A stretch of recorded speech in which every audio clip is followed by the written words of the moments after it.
Bienvenidos a nuestra siguiente sesión. El día de hoy vamos a platicar sobre un tema interesante, dándole continuidad a todos estos elementos que un líder debe de tener. Pero antes de entrar en materia, quiero que planteemos algunas situaciones laborales que, bueno, las hemos ido recopilando de diferentes situaciones, algunas que me han tocado vivir y otras que me han comentado. Imagínense a dos colaboradores que se golpean por sostener puntos de vista diferentes. Están en su oficina, en el área administrativa, y entonces empiezan a ver un informe que se le entregó al jefe, empiezan a discutir cada vez más fuerte, más fuerte, más fuerte, hasta que de pronto uno de ellos, totalmente descontrolado, le pega un golpe al otro, el otro también le responde y pues bueno, la situación es que ambos pierden el trabajo por este aspecto.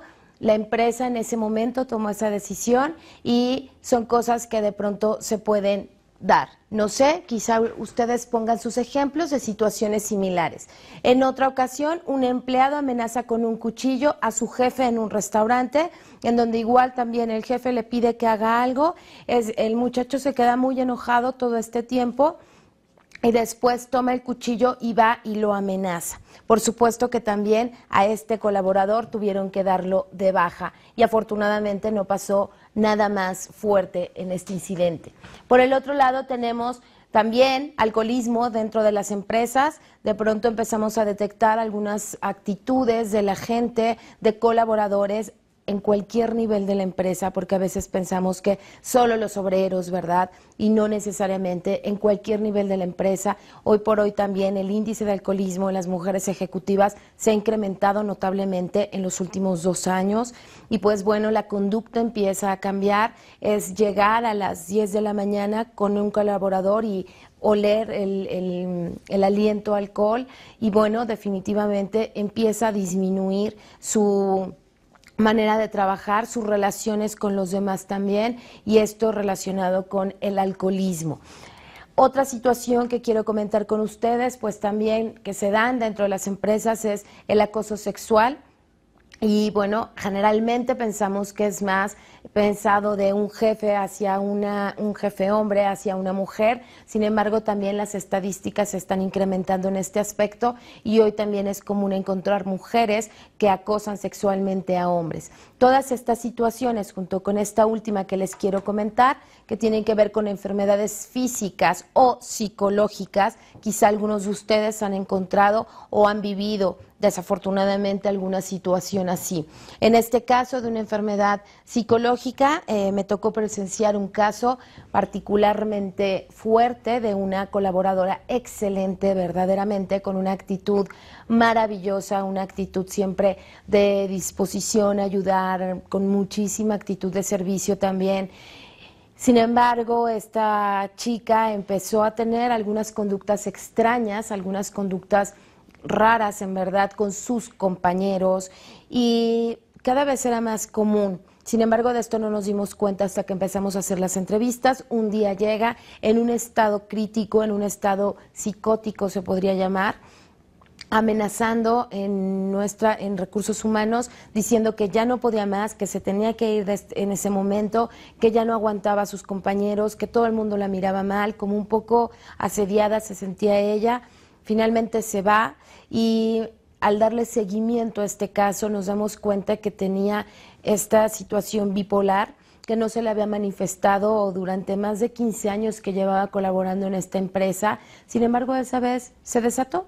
Claro, estaba aunado a muchos más factores, pero uno de ellos fue el estrés laboral que sentía. Todos estos casos que yo les estoy mencionando tienen que ver con un factor importante y un factor que se llama inteligencia emocional. La inteligencia emocional hoy por hoy la requerimos para poder desarrollarnos de manera competitiva, no solo en nuestro trabajo, sino también en nuestra vida personal. Las situaciones que les mostré anteriormente, como acoso sexual, como alcoholismo, son derivadas de manifestaciones ciertamente psicológicas, pero también en este sentido algunas genéticas. Sin embargo, un gran factor, podríamos decir un 80% aproximadamente, está relacionado con este mal manejo de las emociones. Pero para entender mejor este término, que seguramente lo han escuchado, vamos a definir un poco más, empezando por ¿qué es la inteligencia? La inteligencia es la aptitud para recoger información, analizarla, inteligencia únicamente no emocional, sino la inteligencia como se estudiaba hace muchos años, es información que recogemos de nuestro exterior y de nuestro interior sobre el mundo que está a nuestro alrededor, con el objetivo de emitir una respuesta adecuada a las demandas del vivir. Y por ahí hay exámenes psicométricos desde hace muchísimos años, estamos hablando de la década más o menos de los 50, en donde se empezaron a detectar y a nivel psicólogos identificar, bueno, qué es el coeficiente intelectual, cómo se puede medir, qué coeficiente intelectual tiene cada persona y qué coeficiente intelectual es el que tienen los genios. Y ustedes pueden encontrar que tradicionalmente dentro de las empresas,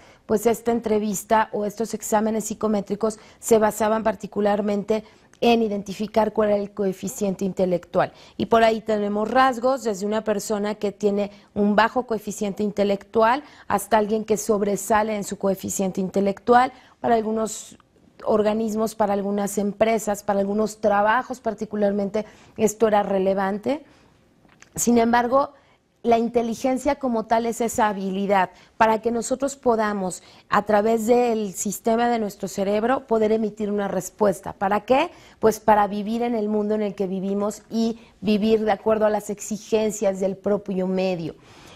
En un acuerdo generalizado de los investigadores nos damos cuenta que la inteligencia se mide por dos situaciones. Una viene dada por genética, es decir, ya nuestro patrón genético tiene una carga de información en donde dice tu coeficiente intelectual es de tanto y se va transmitiendo de generaciones en generaciones, pero también un aspecto muy importante tiene que ver con la parte vivencial, con lo que experimentamos en el día a día.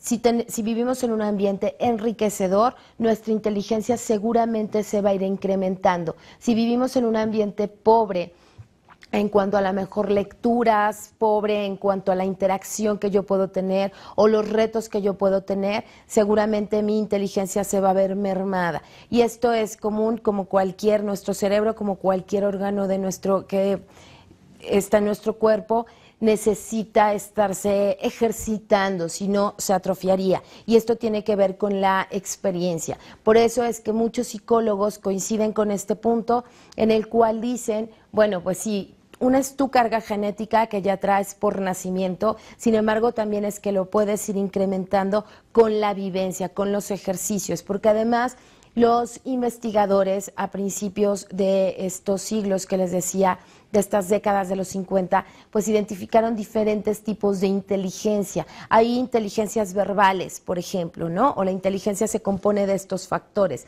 Y la parte verbal es alguien que puede hablar muy bien en público, que puede leer y comprender un texto, pero también hay una habilidad numérica y no necesariamente todas nuestras inteligencias están desarrolladas al mismo nivel.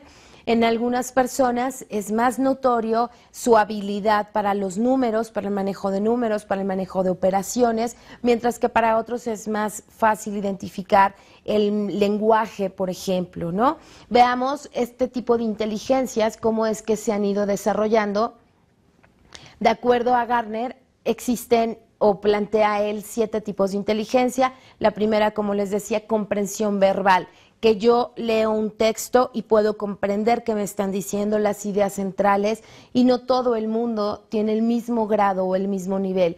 El otro sería la fluidez verbal, es cuántas palabras manejo dentro de mi vocabulario, qué tal puedo expresarme, con cuánta rapidez.